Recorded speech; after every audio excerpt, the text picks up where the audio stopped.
सनातन धर्म की मान्यताओं के अनुसार हर एक देवी देवता एक सुनिश्चित कार्य का प्रतिनिधित्व करते हैं।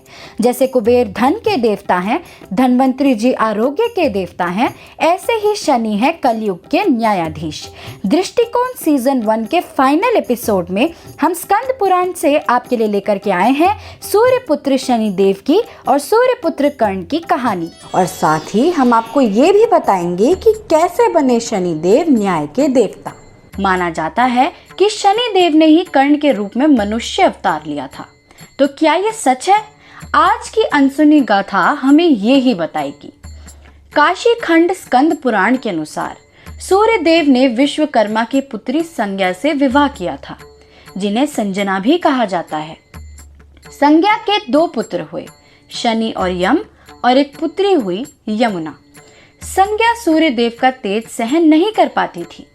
एक दिन संज्ञा ने इसी कारण सूर्यदेव को बिना बताए तपस्या करने का निश्चय किया और अपनी छाया से अपनी एक छवि बनवाई। अपनी अनुपस्थिति में अपने पति सूर्यदेव और तीनों बच्चों शनि, यम और यमुना का ख्याल रखने की जिम्मेदारी भी उसे दे दी। इसके बाद संज्ञा सूर्यदेव को बिना बताए तपस्या के लिए चली गई और छाया संज्ञा की जगह सूर्यदेव के परिवार में रहने लगी। शुरू में तो छाया ने संज्ञा के बच्चों को अपने बच्चों जैसा ही प्यार दिया, लेकिन जैसे ही उसने मनु और तप्ती को जन्म दिया, वह उनमें भेदभाव करने लगी। अब शनिदेव अपने और भाई बहन के प्रति इस भेदभाव को देखकर सहन नहीं कर सके। एक दिन जब छाया अपने छोटे बेटे मनु को गोदी में लेकर पुचकार रही थी, तब शनिदेव ने ईर्ष्या में मनु को बलपूर्वक खींचने की कोशिश करी।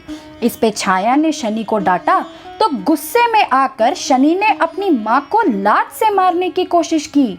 इस बात से छाया को शनि पर गुस्सा आ गया और उन्होंने शनि को श्राप दे दिया कि द्वापर युग में उन्हें मानव के रूप में जन्म लेना पड़ेगा।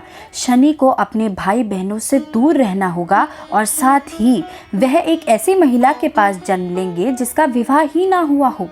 साथ ही उन्हें सार्वजनिक अपमान और दुर्भाग्य का सामना करना पड़ेगा। उनके अपने भाई बहन भी उनकी पहचान से अनजान रहेंगे, उनसे नफरत करेंगे और कभी भी उन्हें सम्मान नहीं देंगे। शनि इस श्राप को सुनकर डर गए और जोर से रोने लगे। रोते रोते वह अपने पिता सूर्यदेव के पास पहुंचे और मदद की गुहार लगाई। शनि ने सूर्यदेव को सब बताया, साथ ही ये भी कहा कि माँ उनसे प्यार नहीं करती, ना ही अच्छा बर्ताव करती हैं। इसलिए गुस्से में आकर शनि ने अपनी माँ को मारने की कोशिश करी, जिस पर माँ ने उन्हें श्राप दे दिया। इसके बाद शनि ने अपने पिता सूर्यदेव से माफ़ी मांगी और साथ ही उन्हें इस श्राप से मुक्त कराने की रिक्वेस्ट भी करी। इस पर सूर्यदेव ने शनि को जवाब दिया कि वह एक माँ के द्वारा दिए हुए श्राप से उन्हें मुक्त नहीं कर सकते, लेकिन वह इतना कर सकते हैं कि जब शनिदेव मानव रूप में जन्म लेंगे तो सूर्यदेव ही उनके पिता होंगे। परंतु शनि को श्रापित मानव योनि तो कुछ समय तक झेलनी ही पड़ेगी, लेकिन उन्हें मुक्ति भी मिल जाएगी। ये मुक्ति उन्हें भगवान विष्णु के 8वें अवतार दिलवाएंगे। और इसी तरह द्वापर युग में कर्ण ने सूर्य और कुंती के पुत्र के रूप में जन्म लिया था। हम सभी जानते हैं कि सूर्यदेव और कुंती की शादी नहीं हुई थी, इसीलिए उन्होंने कर्ण को त्याग दिया था और कर्ण को सारा जीवन कष्ट भी झेलना पड़ा था। ये शनिदेव ही थे जिन्होंने कर्ण के रूप में जन्म लिया था। उन्हें द्रोणाचार्य, कृपाचार्य और अपने ही भाई बहनों और समाज द्वारा अपमानित किया गया। इसी तरह स्वयं न्याय के देवता शनि ने भी अपने कर्मों का फल स्वयं ही भुगता।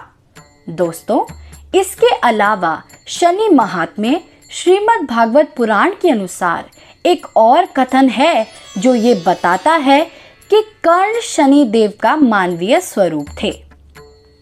शनि देव को न्याय के देवता कहा जाता है, पर क्या आप जानते हैं कि उन्हें ये उपाधि कैसे मिली? शनिदेव के गुरु हैं खुद भगवान शिव। कुछ पौराणिक कथाएं हमें बताती हैं कि शनिदेव शुरू से ही बहुत शैतान और जिद्दी बालक थे।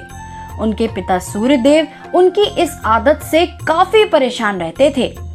इसी का समाधान पाने के लिए सूर्य देव उन्हें देवाधिदेव महादेव के पास ले गए और उनसे विनती की कि वह शनि देव को सही मार्ग दिखाएं। भगवान शिव ने शनि को अपना शिष्य बना लिया। शनि देव ने भगवान शिव के साथ भी खूब जिद दिखाई, पर फिर जब शिव खुद अगर किसी की बागडोर संभाले तो बताइए कोई बिना सुधरे कैसे रह सकता है। भोलेनाथ ने ही शनि को यह वरदान दिया कि आज से वो न्यायाधीश के समान न्याय और दंड देने के काम में भगवान शिव का साथ देंगे और इसी तरह शनि देव न्याय के देवता बन गए। कुछ लोगों को ये लगता है कि उनकी जिंदगी में अगर कुछ बुरा घटित हो रहा है तो वो शनि देव कर रहे हैं, जबकि वास्तव में शनि कुछ बुरा नहीं करते। वो तो एक निष्पक्ष न्यायाधीश हैं जो आपको उचित फल देंगे और सही कर्म करने की दिशा देंगे। उम्मीद है कि आपको दृष्टिकोण सीजन 1 का ये अंतिम एपिसोड पसंद आया होगा। दृष्टिकोण के सीजन 1 में हम आपके लिए लेकर के आए सनातन धर्म से जुड़ी अनसुनी गाथाएं। अब आपसे मुलाकात होगी सीजन 2 में, जिसमें हम वापस लौटेंगे सनातन धर्म और आध्यात्म से जुड़े कुछ नए अनसुने कथन लेकर। धन्यवाद।